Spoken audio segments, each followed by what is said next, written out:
स्वागत आम दर्शन करुचे महाप्रभु श्री जगन्नाथंकर घोष यात्रा एवं ये घोष यात्रा आड़ आज श्रीक्षेत्र चलचंचल एवं भक्त मान समागम पूरी उठुचे श्रीक्षेत्र आपन देखुंत हूँ बड़दाण्डर दृश्य बड़दाण्डर उपस्थित अच्छा आमर प्रतिनिधि मनोज आम सहित जोगाजोग करवा एवं किपरि भाव में से भक्तर समागम होची भक्त माने को प्रकार भावावेग नहीं आसुच्च से संपर्क से आम सूचना देवे। मनोज किपरि स्थिति रही बड़दाण्ड एवं महाप्रभुंकर रथ यात्रा देखा भक्त माने किपरि आग्रह सहित आज श्रीक्षेत्र में एकत्रित होती।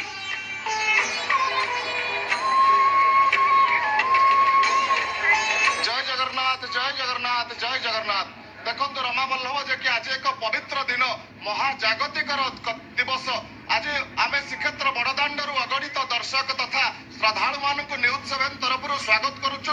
मु कैमेरा पर्सन को कहबी देखैबी दृश्य को किभली भाव में भक्त मानकर समागम धीरे धीरे बढ़िबार लागिছে। लक्ष लक्ष श्रद्धालु रुंड हबार लागिचंती श्रीक्षेत्र महाप्रभुंकर बड़दाण्डरे जोठारे गोटे नदी जेभली बढ़ी नदी बन्या आसिले जेभली नदी फुली उठे बढ़ी उठे आज बड़दाण्ड रूपक नदी रे भक्त रूपक बन्या जल प्रवाहित हबार लागिছে। जहा फल धीरे धीरे बड़दाण्डर जो नदी धीरे धीरे बढ़िबार लागिছে भक्त मानकर गहली भितर आपण देखि पारुचंती।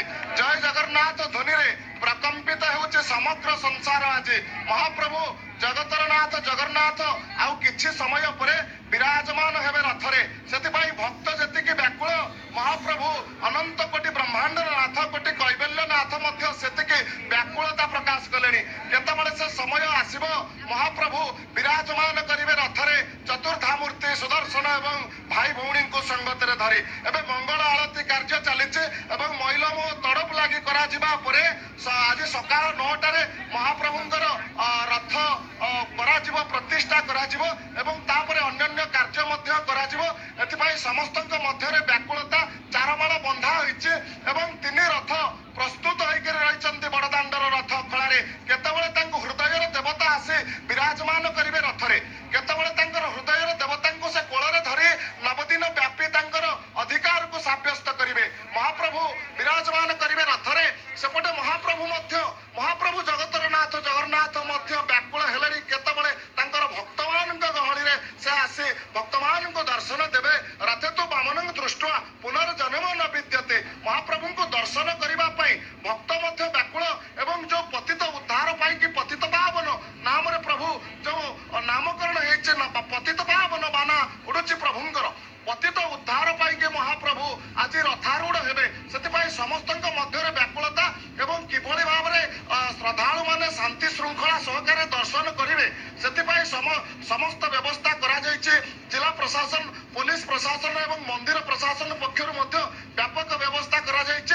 धीरे धीरे भक्त मानकर जो गहली जमीबार लागिछि ए गोटे त्रिवेणी संगम सृष्टि होइछि। गोटे भावर समुद्र गोटे भक्तिर समुद्र आ गोटे भक्तर समुद्र ये तीन समुद्र भितर जो एकाकार होइचंती आज बड़दाण्डर श्रीक्षेत्र बड़दाण्डरे महाप्रभु को दर्शन करिबा पई ये एक भाव विहल परिवेश सृष्टि करिछि एक भक्तिर परिवेश सृष्टि करिछि। आम सहित श्रद्धालु माने अछंती आमे समानकर मध्य प्रतिक्रिया नेबा।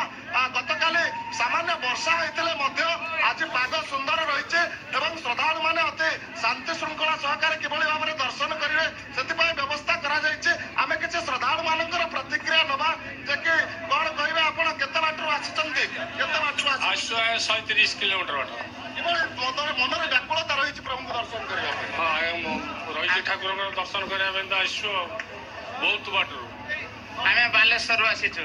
आमे प्रति वर्ष एमितिका आसु हमर जगन्नाथ को प्रति आशीर्वाद अच्छे आमे भल भाव आनंद रे आ किछि समर्पण भाव नै करे किछि आसीचंते जो श्रद्धालु माने प्रभु को दर्शन करिवा पई तो समानकर प्रतिक्रिया मध्ये नबा। आपण किभली भाव रे आसीचंते केउटु आसीते भद्रकरू आसछु आज्ञा जगन्नाथंकर डोरी लागिछि। आमे रथ आज बहु कष्ट रे एठिक आसी पहुंचू जगन्नाथन दर्शन पाइले बा देखले आमे पवित्र हबु एवं जगन्नाथंकर आशीर्वाद हेले आम परिवार समस्त सुखमय। कहबे आज्ञा आमे जगतसिंहपुर डिस्ट्रिक्ट आसछु बहुत